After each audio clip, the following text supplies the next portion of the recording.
Para andar polo mundo, compre ter en conta certas cuestións básicas de sentidiño común, como por exemplo que ninguén dá duros a 4 pesetas, ou que os remedios milagreiros que curan nun vira-vira unha infinidade de doenzas non son máis que un engano, ca un calote. Os xornalistas do portal da Ciencia Galega GeCiencia, Manuel Rei e Eduardo Roland, veñen de dar a coñecer un caso de venda de auga da villa como milagreira. Moi boas tardes, Eduardo. Moi boas tardes, Manuel. Este caso de pseudociencia que desenmascarades en GeCiencia lamentablemente é dunha empresa galega que ademais intenta aproveitar a reputación das nosas universidades. Que é o que nos queren vender desde esta empresa que venden esta auga milagreira?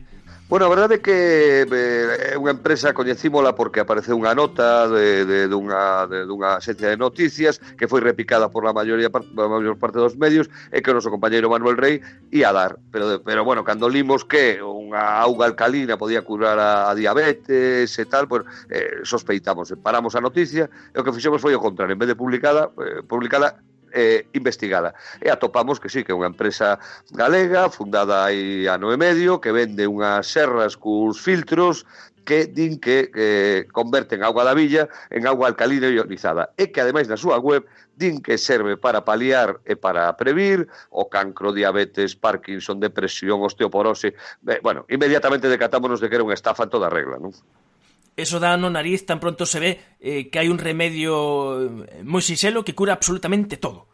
Claro, era demasiado sospeitoso. E o que fixemos, o que máis nos chamaba a atención foi que na propia web aparecían os logotipos da Universidade de Santiago e da Universidade de Vigo.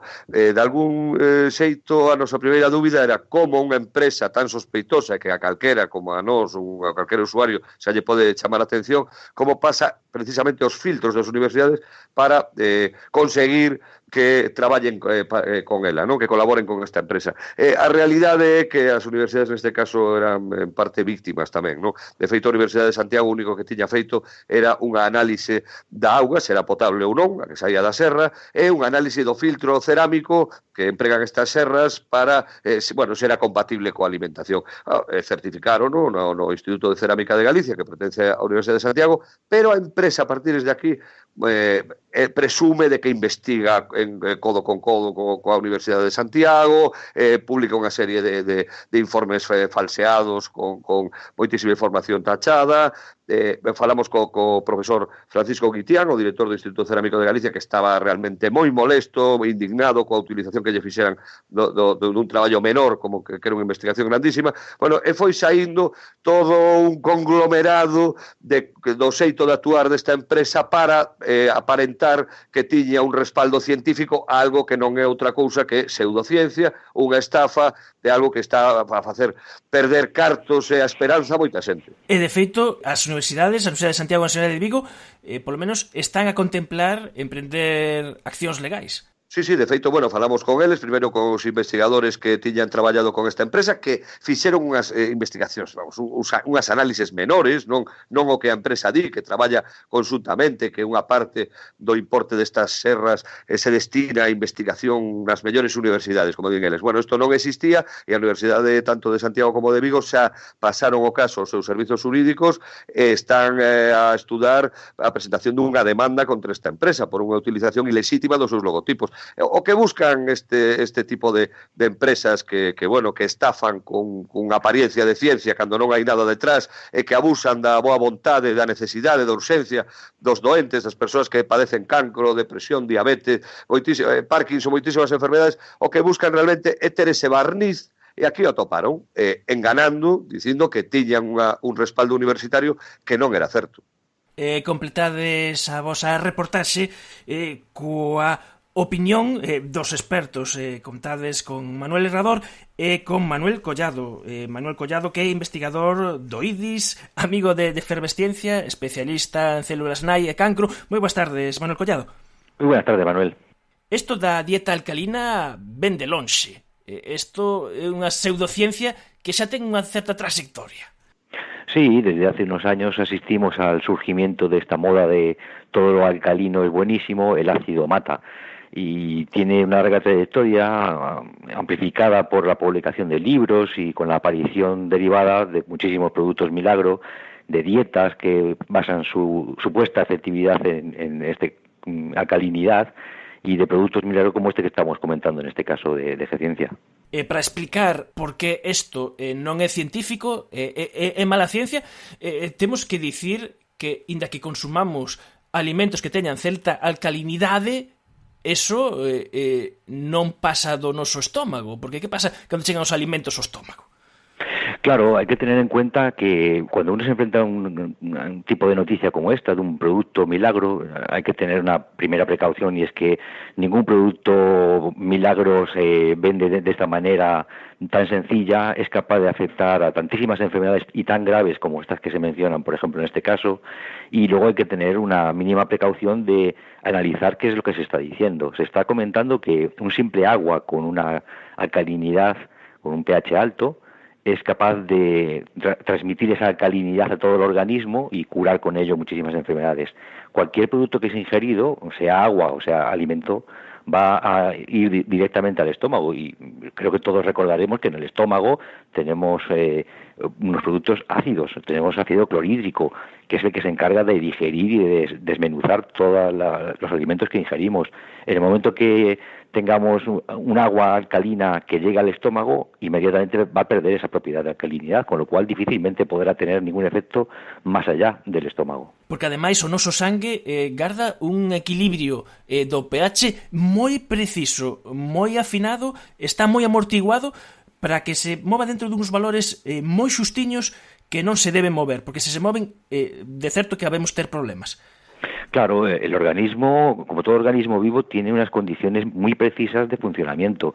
Todas nuestras reacciones enzimáticas, la forma en la que todas las células son capaces de realizar todos sus procesos, dependen de unas condiciones muy precisas que no pueden ser alteradas. Entre ellas está la del pH. Por eso, por ejemplo, la sangre mantiene este pH que comentas muy preciso, entre 7,35 y 7,45. Cualquier alteración por debajo o por encima de ese pH no es compatible con la vida, sería una situación de emergencia muy grave. Por lo tanto, es descabellado totalmente vender un producto como un agua que, aparte de que no pueda alterar el pH, más vale que no lo haga, porque si nos alterase el pH entraríamos directamente en una situación de emergencia muy de salud muy grave. Como estamos a falar, unha das estrategias que se utilizan para vender esta clase de produtos que están xogando cos nosos cartos, no mellor dos casos e no peor dos casos, coa nosa saúde, é a constante alusión á ciencia. Neste caso, utilizando dun xeito fraudulento as universidades galegas, pero tamén utilizando os nomes de científicos que teñen, por exemplo, un premio Nobel, por exemplo, como Garburg, desvirtuando o sentido das súas investigacións. Sí, es una constante en todas este tipo de productos milagro y de estafas. Se habla con un lenguaje pretendidamente técnico y científico, se utiliza el recurso de nombres de científicos famosos, y si tiene encima el respaldo de un premio Nobel, pues mejor todavía, ¿no? El científico Warburg efectivamente hizo unas contribuciones muy importantes en los años 30 del siglo pasado sobre la biología del cáncer, de la célula tumoral. Y eso no tiene ninguna relación, no guarda ninguna relación con este tipo de productos que se pretenden vender como capaces de alterar el pH del organismo. Eduardo, ademais, na vosa reportaxe dades tamén unha evidencia de peso que, consultando a bibliografía científica, hai estudios que se chaman metaanálisis, que o que fan é analizar outros estudios, e vos dades conta dun metaanálise publicado nunha revista das importantes, na que colle máis de 8.000 casos que dan conta de que realmente todo isto das dietas alcalinas non ten ningún sentido.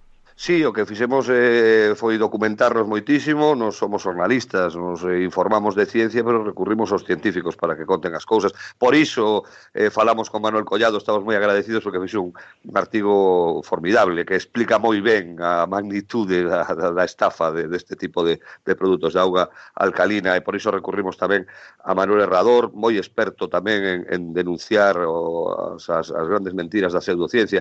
E, bueno, en este caso tamén pois buscamos toda a información disponible. Estaba este estudo que de feito é do ano pasado, que é un review internacional sobre 8.278 estudos científicos publicado en xuño de 2016, que establece que non hai ningunha relación entre auga alcalina e o cancro de ningún tipo, nin afecta, nin cura, nin palía efectos, nin prevén, non ten ningunha relación. De feito, tamén, este tema da auga alcalina está agora en todo o mundo bastante de moda porque hai unha serie de escándalos a raíz da morte de algunhas persoas que abandonaron os tratamentos do cancro para consumir, para seguir unha dieta alcalina, para inserir auga alcalina, e todo isto pois está a sair tamén. Houve reportaxes na BBC, unha reportaxe destas tamén enlazamos na nosa propia reportaxe en Ciencia. Bueno, é un tema que está tristemente de moda, e o que non sabíamos era que xa chegara a Galicia, que xa hai unha empresa pois que anda vendendo estes produtos, e ademais intentando darse un barniz universitario que non lle corresponde. Pois grazas a ese espírito crítico da redacción de Ciencia, pois podemos agora ler esta historia en gueciencia.com. Parabéns pola reportaxe, Eduardo, e moitas grazas por atendernos. Pois nada, moitas grazas a vos. E Manuel Collado, como sempre, moitas grazas por atender tamén a nosa chamada. Muchas gracias a vosotros y muchas gracias a Ciencia por estar siempre alerta y denunciar este tipo de estafas.